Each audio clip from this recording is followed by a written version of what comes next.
bit better. We only have these little boxes, so if I turn away, then you may not be able to hear me.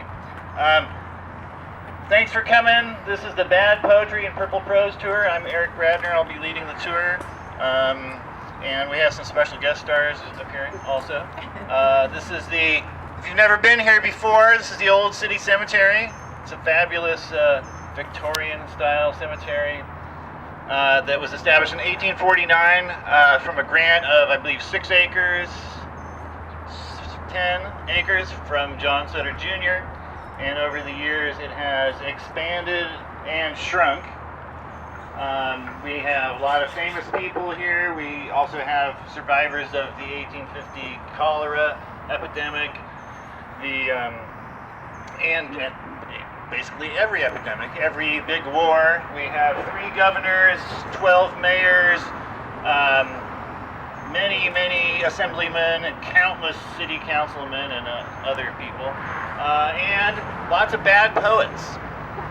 Now, bad poetry, of course, is subjective, and I'll let you be the judge. Actually, some of the poetry is not bad, but I'll let you judge which ones those are. Our standards in the 21st century are a lot different from the 19th century, and those guys, a lot of those really tough, brawling, drinking guys would just break down and cry at some poetry about a little girl or mom, apple pie, the flag, patriotic, very sentimental. But that's not the only kind of poetry that was out there. Purple prose, for those who don't understand the term, just means overwritten, florid writing that's not poetry. It could be essay or fiction, usually fiction. And so we have some of that as well.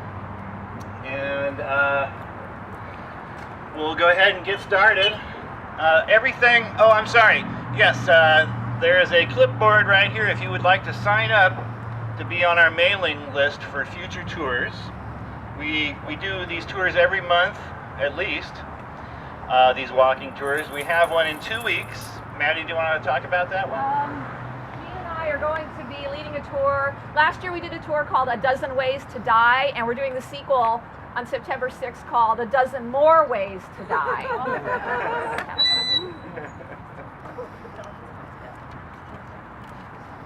Oh, that's it? Yeah. Oh, okay. I thought you were going to tell us more. Okay.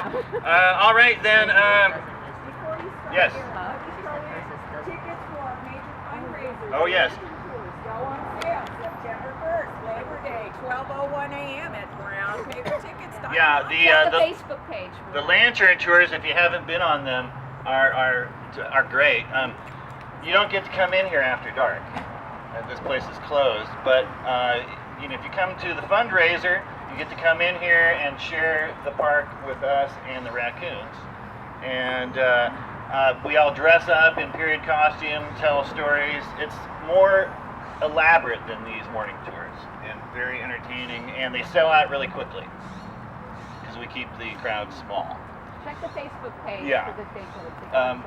There's a little stand over here that has information about the cemetery, and there's some flyers there about upcoming events, information on our website. Come back. There is also an Iron Ranger up there that's bolted to the ground, and you can put money in it. And if you like to, we're all volunteers, so we're not making or taking any money for this. All the money goes towards the upkeep of the cemetery and the stones here. So enough commercial messages. Let's get on with the poetry, bad or otherwise. This one, most of these poems either were written by people in Sacramento or appeared in Sacramento papers. And this one is called An Ode to Pie from 1905, the Sacramento Union. When foes assail and woes prevail, we gaze around with scornful eye. We seize a fork with steady hand and calmly eat a piece of pie. O pie, O faithful apple pie, O ever-ready, steadfast friend, in winter, summer, spring, or fall, we always can on thee depend. O plodding, humble apple pie, no frills art thine, no manners high, thou art the John Smith of them all. O unassuming apple pie, and luscious peach, with mellow juice to trickle slowly down my chin, and fruit so oozy and sweet it gives delight to tuck it in. O peach, we hasten to the shelf with glowing face and eager strides. What ecstasy to find a piece with fruit extruding from the sides. O pie, man's noblest, truest friend, when pilgrims cross the ocean blue, how tenderly you fill their thoughts, how soon they pine away for you. And afar off in the Philippines, our wounded soldiers often cry in happy, sweet delirium, oh say, just see that deep dish pie. And coconut, your fragrant taste eludes my baffled palate still. Oh, are you wraith or are you real? And how you make my senses thrill. I cut a piece off with my fork. I open my mouth and close my eyes. The pie goes in a rapturous grin, and I dwell in paradise. And huckleberry, brimming full, to cheer the heart and stain the tongue, I dally with you any day, dally oft and dally long. They say that in that horrid place where devils laugh and lost souls sigh, a plaintive moan is often heard for a cool, refreshing piece of pie. O pie, O comforter, they say, and to its truth I testify, that China would be civilized by the noble help of homemade pie. And pumpkin pie, there's a pie of great merit and much renown. What joy to sift the sparkling sugar o'er that celestial brown. Oh God, I can't even say it without laughing. And gulp it down, and feel that you own the town. And lemon, when thou art meringue, full crowned as with a coronet, thou art a sight for kings and men, thou art a sight I can't forget. And then there's mince, a mystery, a riddle yet a sustenance. You get it hot, you get it cold, but either way you take a chance. And here's goodbye to thee, my loves. In parting, let me say that I care not who makes a nation's laws, as long as I can eat its pie.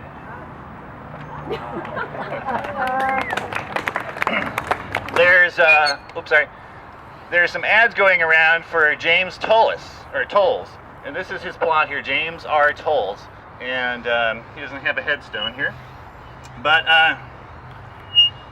he had traveled overland by ox team, and like many other pioneers, James Tolles kept a diary of his journey as an old man. It was published serialized in the newspaper, and the California State Library wrote to him and asked for a copy for the library, and his response was, "My journal was not written to give away. The state can get my journal for $3. It is better reading than a large portion of the public library." He had a daguerreotype studio, and you can tell in the ad he couldn't refrain from rhyming if you look at it when it's passing around here. And he also had a stationery store that sold musical instruments and watches and jewels. It looks like he owned his own building at J and 8th Streets in the 1860s. And he was a fervent Christian, and his diary is replete with criticisms of the laxity of pioneers' observance of the Sabbath. He was also a spiritualist. The Union obituary said specifically he was a follower of Swedenborg, if anybody knows anything about obscure 19th century occultism.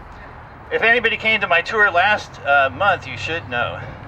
Anyway, one day, he also claimed that he was in daily direct communication with God. One day he was visited by a presence, maybe an angel or something, that told him he should stop eating animal flesh and also promote that to everyone else, vegetarianism. And his theory, he wrote lectures on vegetarianism, phrenology, spiritualism, And his theory was that the original sin was not the apple, but animal flesh was the reason that humans had fallen from grace. In 1866, oh, I'm sorry, and and this is a poem that he wrote about that. True kindness to all living things, from insects up to human kings. Then slay not, but in self-defense, a thing of feeling, sight, and sense. Their right to life is right divine, the same as I have right to mine. To e'en give pain for other cause doth violate their mutual laws. Not that bad, but hang on, it gets worse. In 1866 lecture, he claimed to be able to show people how to live on only 5 cents worth of food a day. Apparently, he had been living for the last 2 years on mostly crackers and water, and had, gone down to about 100 pounds until his family said, "You have to eat something." And he was married several times, divorced several times. There's a lawsuit that was brought against him and his wife to get their property away from them, apparently because they were spiritualists, and that was considered a good excuse for insanity, and they could try and take their property away from them. It didn't work. In the phrenology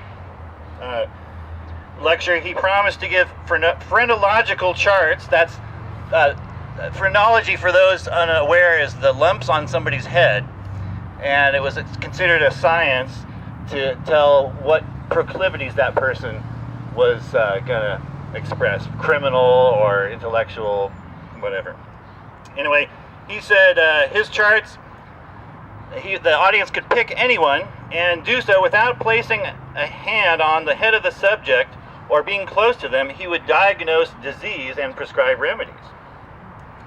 And in 1875, he presented his lecture on rhythmical astronomy as a benefit for the Children's Progressive Lyceum, a spiritualist school for kids in Sacramento. And his rhythmical astronomy was his masterpiece. And basically it is a astronomy lecture about our solar system, the sun, the asteroids, and all the planets and the moons and their orbits in verse. And I'll just read a few excerpts. If I read the whole thing, we'd be here all day. This is on Saturn. Next Saturn, with concentric rings, to which a feast of interest clings, while 7 moons around him play, replete with strange phenomena. And this is from that book here. One rising to meridian blaze, another sinking from their gaze. One gibbous, while another wanes, still onward o'er celestial plains. And it goes on like that for another 60 pages. One Saturn's year has rolled around. He's talking about the orbits. One Saturn's year has rolled around since William IV, a king, was crowned, whose worthy niece, all nations own, in honor rules the British throne. 3 years recalled would hail the morn, the great Napoleon first was born, whose nephew by a bold advance in triumph reigns o'er sunny France. A little plus 4 Saturn's years, on the historic page appears a name which the world assigns the place of noblest of the human race. Grief-stricken freedom's dearest son, the loved, adored George Washington. Like I said, blatant patriotic and emotional manipulation. Which reminds me of our next stop that we're going to go to. Actually, let's see. Yeah. We're going to go into the Rose Garden area, which is right over here, and past this car right here. And I promise we're going to a shady spot.